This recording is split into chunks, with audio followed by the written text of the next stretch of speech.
I think to me, what a big part of 4-H is about too, is figuring out who you have in your circle and your community that your kids can learn from. Welcome to Ag's Most Okayest Farm Girls. I'm Annaliese. And I'm Courtney. Grab a drink. We're here to help.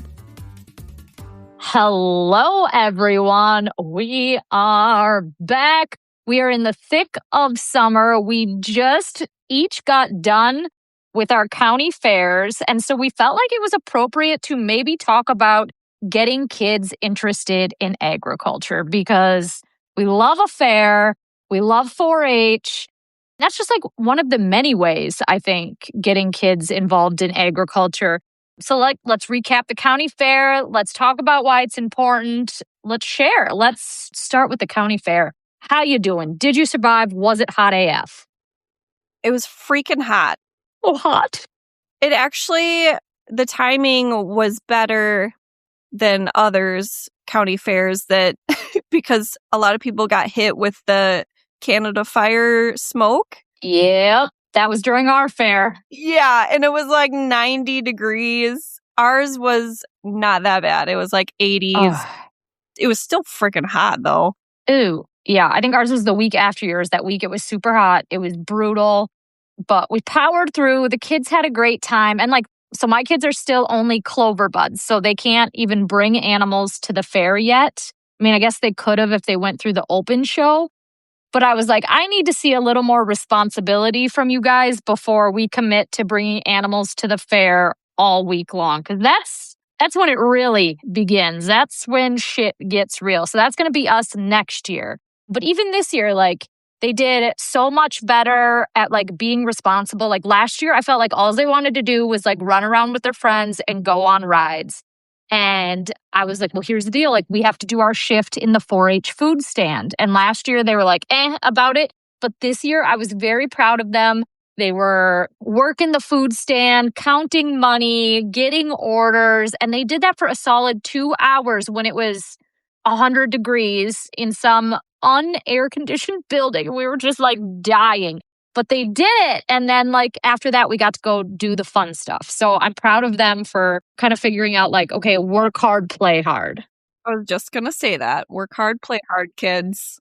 I know. So I don't know. I just think 4-H and the fair, it's just a blast. It's so much work, but I'm so glad I was in it. I grew up in 4-H. My kids are doing it now. And it's more than animals too. I mean, the amount of projects you can take is endless. I think it's so cool because it gets kids interested in so many different things. It helps them pick up a new skill. So Sage did painting this year. And at first I was just having her go on YouTube and learn a watercolor tutorial. But then I was like, you actually have an aunt who's a really good painter. So my sister Eva sat down with her and showed her how to paint this really pretty sunset with a cow on it. And it turned out so good. But that's, I think to me, what a big part of 4-H is about too, is figuring out who you have in your circle and your community that your kids can learn from. So whether it's making jam, Sage made cookies with her grandma. Lane did a farm table with his dad. They do stuff with me. It's just so cool. Yeah. See, I had no idea that you could do all these other things. Growing up, I thought you only showed cattle. That's it.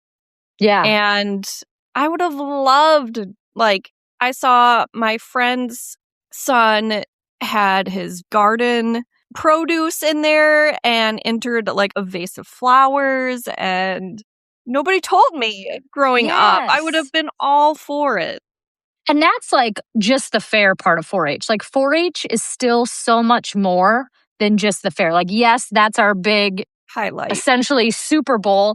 But all year long, we have club meetings, and it's about learning how to speak in front of groups. So at meetings, each kid is responsible for doing a demonstration and teaching the club how to do something. And that teaches them to teach others, but also talk in front of a group, which is a huge important skill. And then we're doing community outreach type events. And so it teaches kids to care for others and to care for their community and take care of the place that they live. I feel every kid should be in 4-H. I don't care if you live in town or miles away, like 4-H is so freaking cool. Yeah. I'll die on that hill, damn it. I might just join. I might have my kids join. I think you should. Because I know you and I were kind of talking. You're like, how do I get my kids more involved while keeping them safe? Because you guys have longhorns. It's not like you're going to let Right. your two little peanuts run around with them big old girls and boys. They're not equipped to work bighorn cattle at their ages right now. Yeah. So I'm trying to figure out other ways to get them involved. And I did come up with a really good list. Ooh, okay. Also, I wanted to mention this last weekend, Aaron and I took the girls to the Cheesehead Futurity in Wisconsin.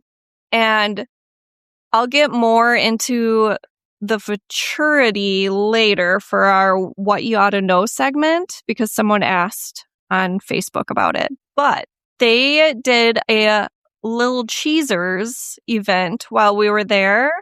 It was so cute. Oh my gosh. So the Source sponsors it. Devin and Ryan Culpepper puts it on every year.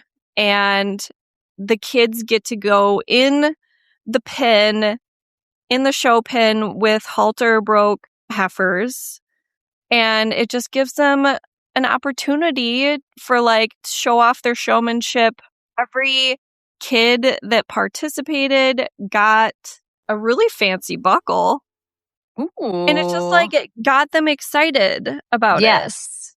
And then we're lucky because I know Painted Outlaw Ranch, Eamon and Allie Mass, they brought a bunch of halter broke animals. So like you didn't even have to, some people just don't have time to halter break a heifer. Mm-hmm. So it gave all the kids an opportunity to do it if they wanted to do it. And it was awesome.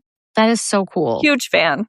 That's how I think I really fell in love with dairy because I grew up showing dairy cattle. Like 3 years old, I was leading my little calf around the ring. And that's where like just being exposed to it, being around it, seeing my parents do it, seeing my peers doing it, and then just growing up in that environment. We were going to all sorts of different shows, but then, yeah, especially 4-H and then getting to go to the state fair. And that kind of passion continues to grow. You learn responsibility. Like, I think, yeah, it's hard right now for your girls to help with the longhorns, but like you mentioned, should I get a goat? Having something of their own that they are responsible for is going to teach them that and give them that kind of that passion and that excitement. Like, this is our thing. Like, mom and dad are counting on us to do this. And I really think too, like that's a big way to get kids involved is not rushing through the chores, not saying like, no, you can't be here. Like, just get out of the way. I can do it faster. You have to let them do it. And you have to let them really feel like they're important because like we talked about so many times, it's not just a farm. It's not just a business. It is our family and it's our lifestyle. And so when you're like, no, you can't come help us with whatever chore, then it's like, oh, well, then I'm not part of this. I'm not important. Like, right. It's our legacy. So we have to encourage them to want to be a part of it. Mm-hmm. And just like the earlier they understand where their food comes from and why we do what we do, then the more appreciation they're going to have. I read something the other day, unrelated to kids in agriculture, but I think the analogy here will work. So it was like some post about when you're putting your kids to bed and it's always at bedtime when they want to talk all night long. Suddenly they're ready to recap the day. They have a million things to say and it can be so easy to be like, no, it's bedtime now, go to bed. But I read that that's kind of how kids like decompress and reset. So it's like, don't push off these conversations now between the ages of 4 and 9, because that's when they really develop these relationships with the people they love and trust. And if you want them to come back to you as teenagers and like share and ask questions and feel comfortable talking to you, then you have to make them feel comfortable now. And I think the same can be true of getting kids involved with farm life. Like if you want them to help as teenagers, then be open to teaching them and learning with them now. Right. In a safe environment. So I have a few ideas Okay. I thought of. So we do a lot of like pasture rides as a family with the UTV. And I don't know why I haven't just like given them cameras and been like, you're the professional photographers. You're going to take the pictures. Yeah. That could get them excited. Actually, I take that back. I did do that one time, but I should do it more often. Mm-hmm. And then naming calves, that's always a good one. Gets them excited. And then they know like that's the calf that I named. Although they pick the weirdest fucking names. As long as they remember. But anyways, checking fences, that's something they can do with us. For some reason, my kids love picking up trash in the ditches every spring. So does Sage. And it's important. We don't need the critters eating this junk. So it matters. I don't know why they enjoy it so much, but I'm all for it. Yeah. And then, of course, you and I, we both have gardens. We try and get them involved in the garden, planting seeds, harvesting, doing all that fun stuff. I can usually get them in there like once. Yeah. And then they're like, this is boring. I don't want to do this. But right. Sometimes it is a struggle. There's definitely days where my kids are like, no, but I'm trying. And it seems like each year that they get older too, they're more, I don't know, willing to stay on task and like, yes, we'll complete this. We will help you. We're glad to be here. But like anything, yeah, kids lose interest from time to time. But yeah, just getting them involved and even letting them sit in on like meetings. Like when we meet with our banker or nutritionist or anybody, a lot of those conversations happen right at the dinner table. And we always try to like include the kids. Like, yes, come sit and listen. Just so you know, like this whole operation is bigger than just daily chores, right? It's a business. I had a Zoom call the other day for Dairy Farmers of Wisconsin.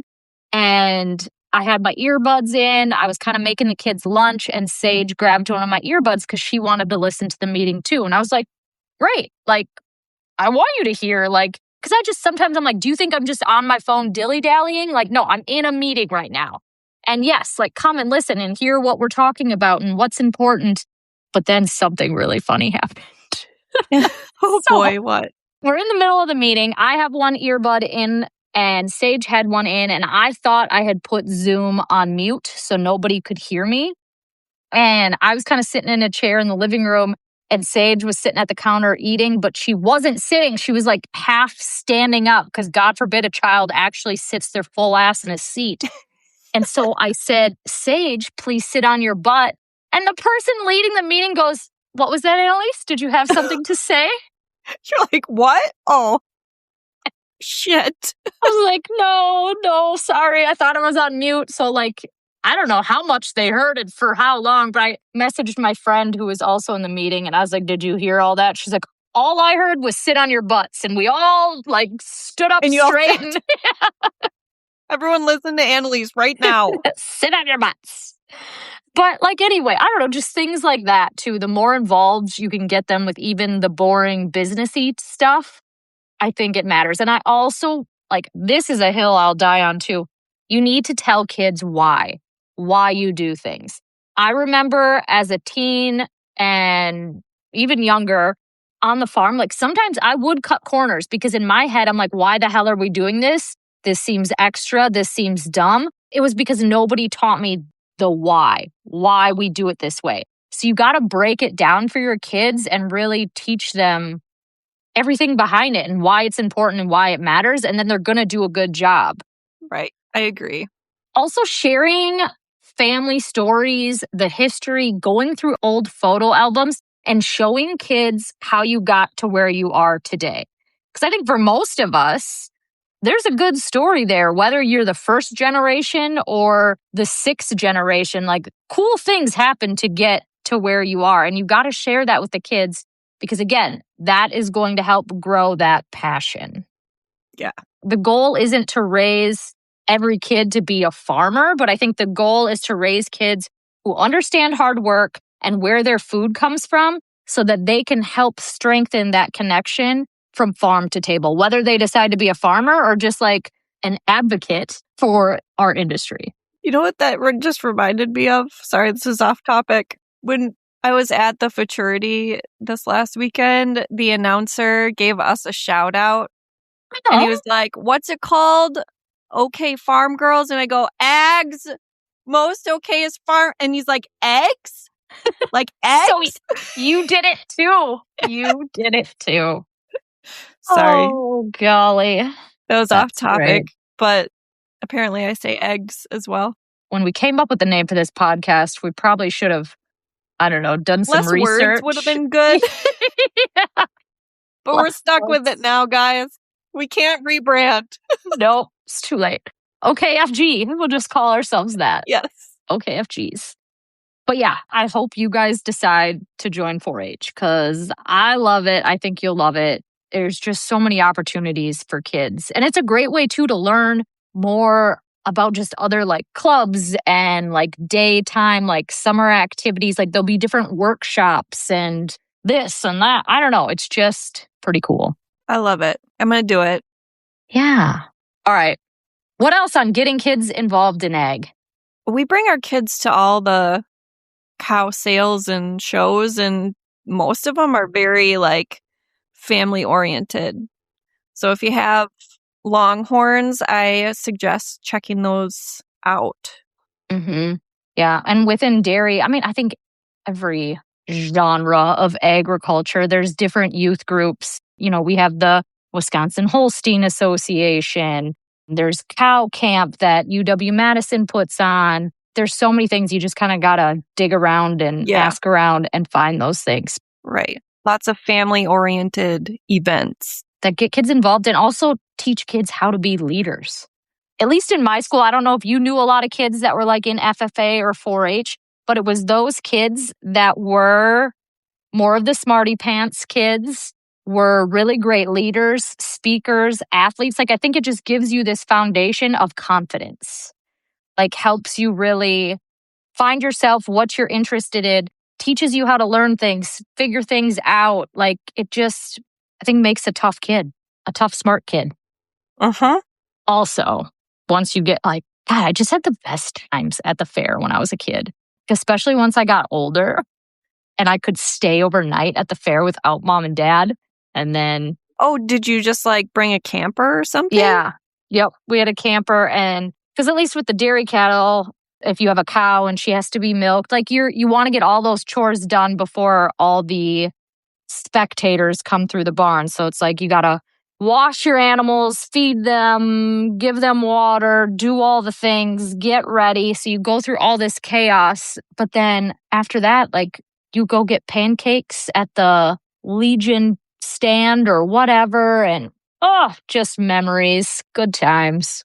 Sounds like it. I honestly don't even remember going to the fair as a child. For us, like that was our big summer thing. Like it was cow shows and the fair. We had like a festival, but it wasn't like there was no animals involved. It was just rides and a parade. Boo. Yeah. Never went to our county fair. Unless you're going to be a diehard now. You're going to get those girls involved in 4-H and get your goats and your chickens. You'll have something in every barn. I'm not even sure. Aaron and I were trying to think. I'm pretty sure horned cattle are not even allowed. Yeah, you might have to take something else. But that's like once you get in a club too and meet people, like growing up, obviously I grew up on a dairy farm. We had dairy cattle to bring to a show, but we had a lot of kids in our club that either didn't live on a farm or did live on a farm but didn't have dairy cattle and were interested. And we would lend them a calf to take to the fair. And so they would just come to our farm, work with their animal. And obviously, like we kind of showed them the ropes and helped them with supplies and stuff like that. But once you get in the club, like people are really nice and people are like us and want kids to be interested and fall in love with agriculture. So just go borrow a calf from somebody else, have a rootin' tootin' good time. Because I know like my kids want to also do beef cattle and possibly swine. And so I'm already talking with the people that I know that do that. Like, hey, I'll lend you a dairy calf if you give me a beef calf or a steer or whatever. So Yeah. many options. Maybe we should get some pigs. That'd be fun. I know. But would you be able to butcher them at the end? Know how I you don't get know. attached. Well, I had a pig named Gertrude, and I wanted so badly to drop her off at the meat market because she was a real pain in my ass. She like broke my thumb one time. It's like, you dumbass. They are savages, man. They if you want to get rid of a body, give them to a pig. Take care of it. She ate all kinds of dog poop. It was disgusting. Gross. Anyways. Well, with that, should we move on to a farm girl confession? Definitely. And it is on the subject of children, since that's what we're talking about today. Hey there. Thanks, Most Okayest Farm Girls. I just wanted to share a funny story about my kids. This afternoon, we were out in our pasture checking on our beef herd for anybody who's in heat, because we breed most of our herd AI, and my girls are 4 and under. And this yearling bull went up and hopped onto the head of one of the cows who was in heat, and both of my girls said, "Wrong way."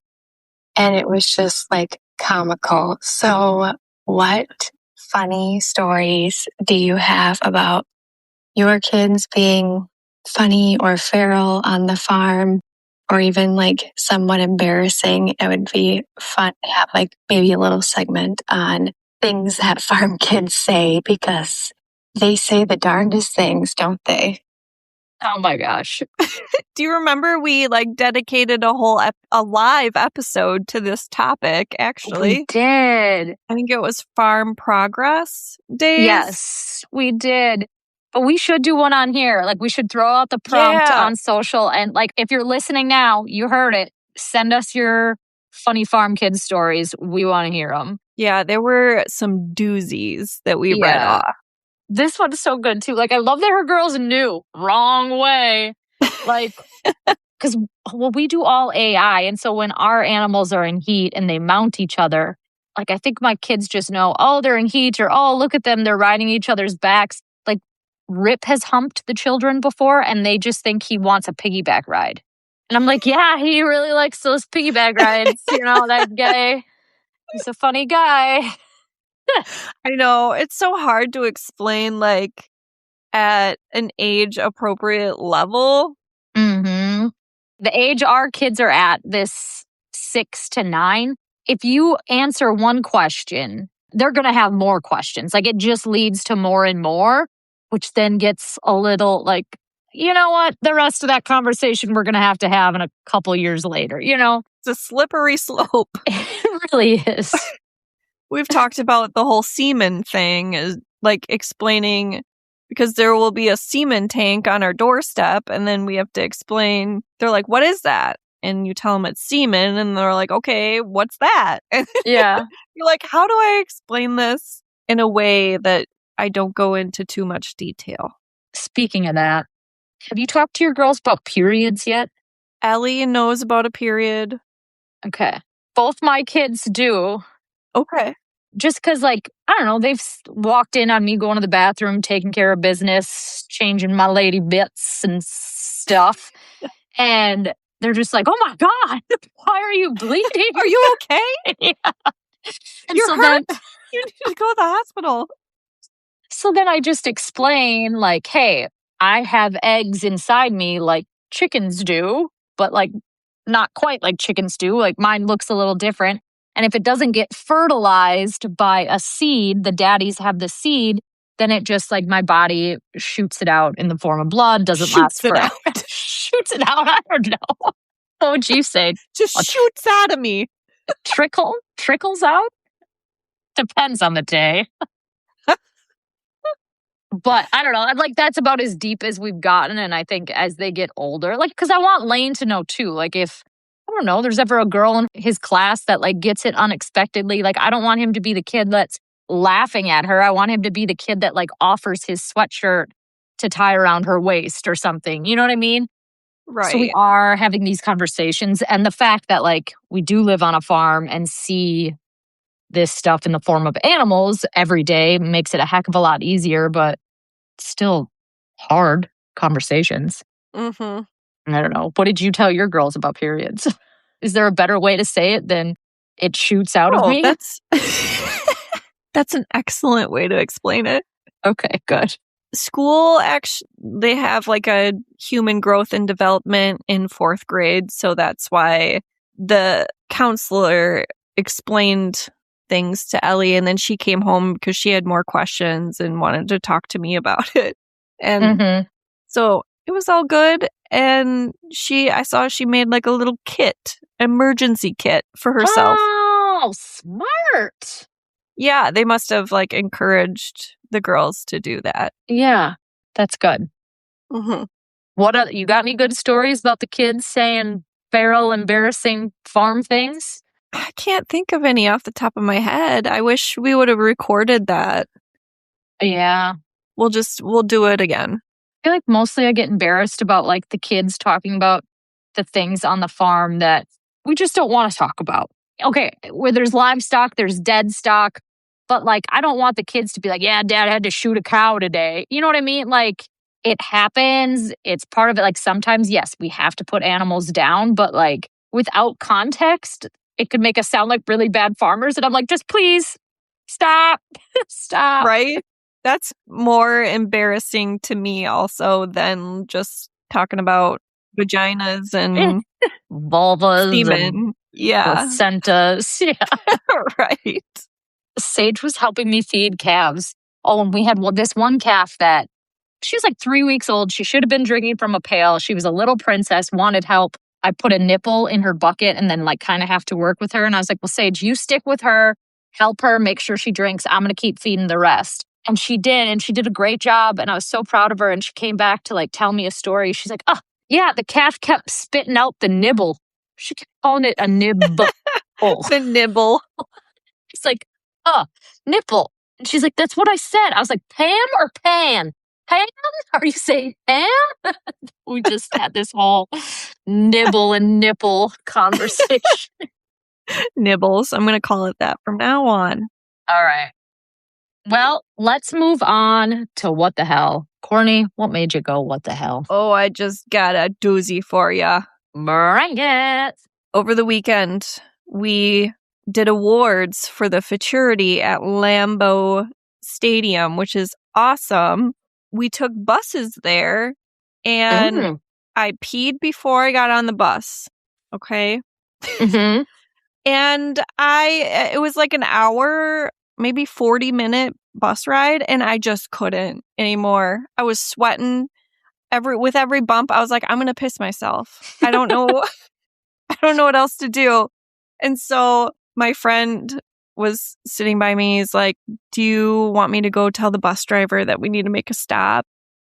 And I was like, yes, please.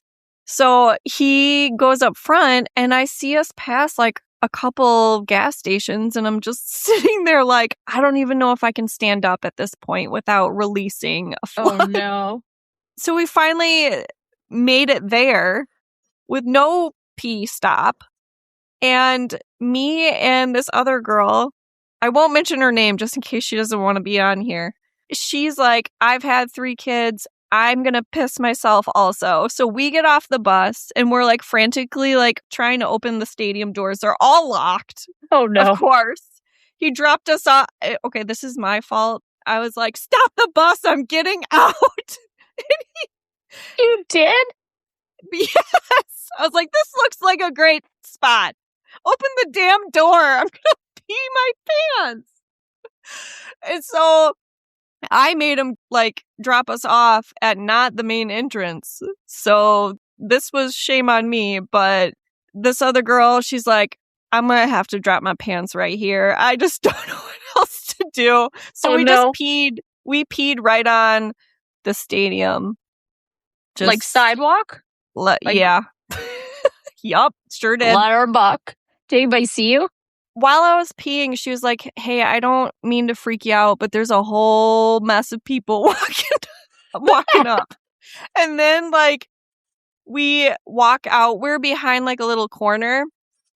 And the bus slowly drives away without us. We're like, what?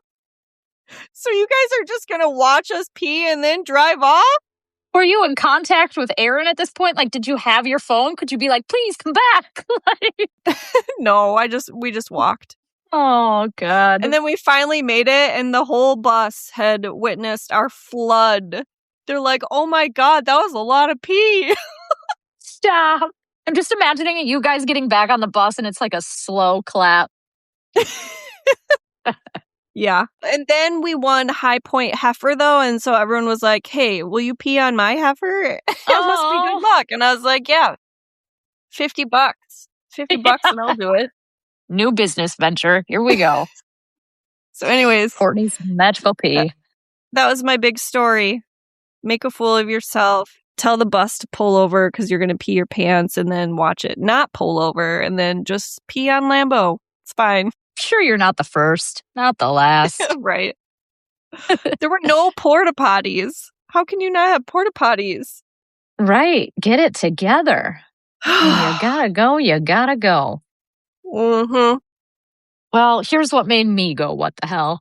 We took a trip to Indianapolis Speedway for a NASCAR race. I surprised Tom for his 40th birthday party. We got an RV and just said, get in, you little stinker. We're going to this race. And we had a great time. In like true Midwest fashion, we met some really great people at the campsite. Like we had just pulled in and this old guy came over. I think he said he was 69, like super nice. He's like, hey, we're right over here. If you guys want to like come have drinks or play bags with us, just come over anytime. We're like, oh, like, thanks. That's really great. So we finished getting settled in. And then eventually we did go over there. And once you know it, I brought charcuterie. So I went to go share that with my new friends, my new neighbors. They loved it. We were having a good time. Stayed up way too late with them. And I also had met their friend, Rick. I don't know how old Rick was. Fairly old. Like he was just like an old, skinny, gray looking guy. I don't know, but maybe it was the alcohol talking, but I was like, he was saying some really witchy stuff, like just full of wisdom. And I remember I just kept being like, yeah, Rick, yes. Like I was like fist pumping the things that he was saying. I was just like, I like this guy. And then the next morning I had to walk over to their campsite because my rocking chair was over there. So it was like walk of shame, dragging my chair back to my side. And Rick comes out. He's like, I'm going to leave, but I got to say goodbye to these guys. These were a good, you guys were a good group. And he came up and I don't know why I did this, but I hugged him. You humped him? No, that's worse. Hugged. Just good old hug. Never met this person in my life. And I hugged him. And I came back and I was like, you guys, I just hugged Rick. Like, you did? Rick's got some sort of spell over you. I don't know why. Like, it was just like I had just woken up. I wasn't fully with it yet. He came to say goodbye and I just hugged him. My brother-in-law was like, I've known you for 12 plus years. You have never hugged me. And Rick got hugged. It's like, I don't know, man. That was really weird. I was so embarrassed. You're not like a hug type of person. No, I don't even hug my siblings. Like, but that's what makes this so funny, though. But like, I am more apt to hug like acquaintances, people I just meet, more than my actual family. I don't know why. Like my actual family, like, no, I'm not going to hug you. But like, if you need me to murder somebody for you, I got your back. I don't know. I'll hide a body for you. Yeah. So now I can't stop replaying that in my head. Like, what a weird thing to do. Rick's probably like, that was fucking weird. Why did she hug me? That reminds me of when I went in for a hug when we met Tara and Natalie. Oh. Do you remember that? Yeah, you I do weird things. I went to hug Natalie, but she was holding like a lot of stuff in her arms. And so like I went up, and so like both arms around her neck hugged. So weird. And as Annalise and I walked away, I was like, oh my God, you're not going to believe what I just did. That felt weird. Oh, God. I'm so sorry, Natalie, if you're listening to this. I'm glad we're both equally awkward. Why are we the way that we are? I don't know. Oh, my God. So, yeah, that made Sorry me go, about what that. the hell? Let's move on to what you ought to know. I hope you have something good because I have nothing to share. The only thing I know is that summer is almost over and it has been flying by. And I'm like, where, how, why? I thought this was going to be a slow, easy summer. Doesn't exist. We don't have those because we're insane. We are. So I don't know what else to tell you. What do you want everyone to know? Well, I've got a good one because I posted about my weekend and someone asked, can you talk more about this whole futurity thing on your podcast? I've never heard of it. I'm interested. So all right. I'll tell you a little bit about it because it's a little different.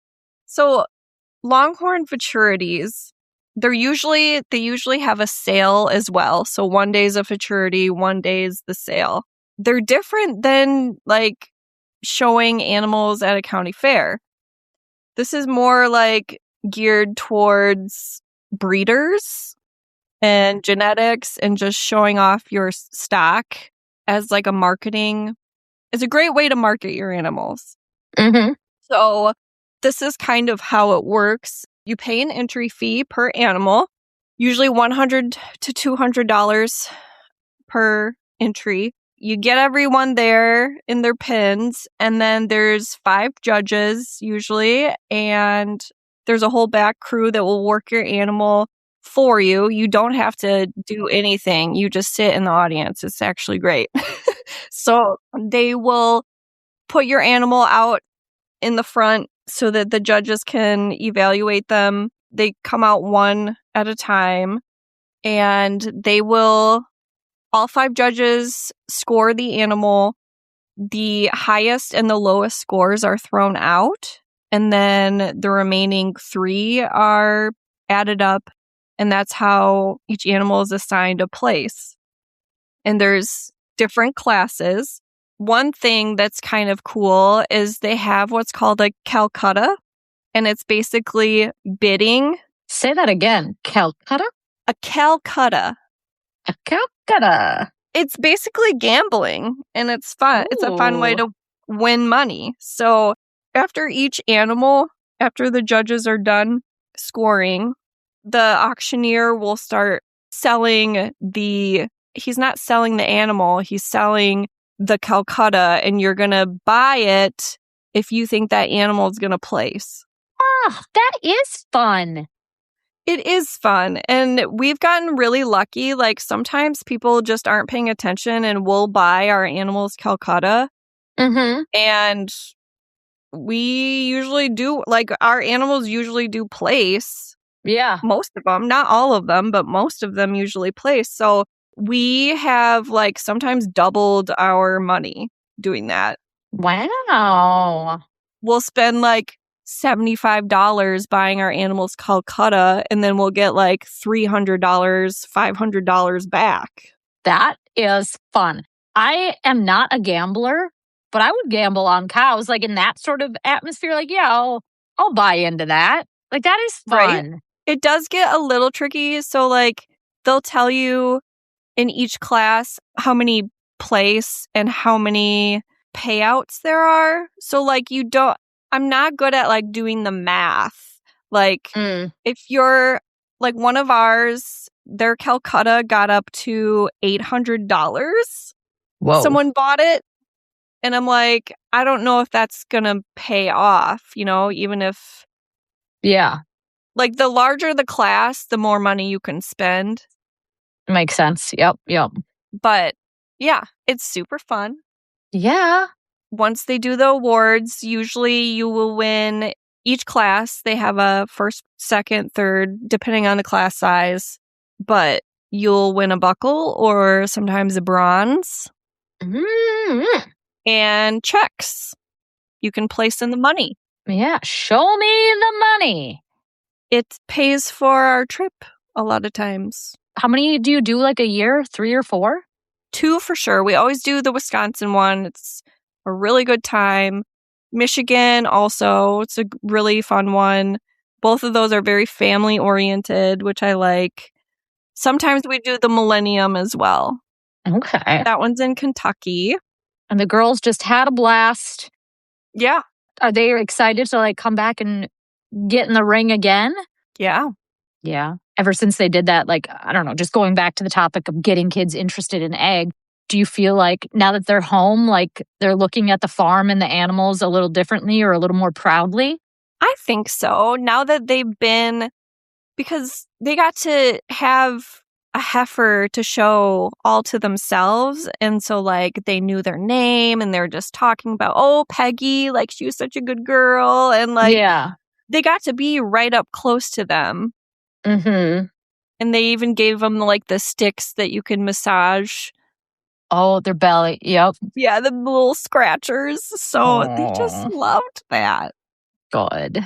Yeah, I was telling the kids, like, next year, you know, you're going to pick a March calf and you're going to work with it all spring. And then by the time, you know, July comes around, it's going to be your best little buddy and it'll walk like a dog and you're just going to have so much fun.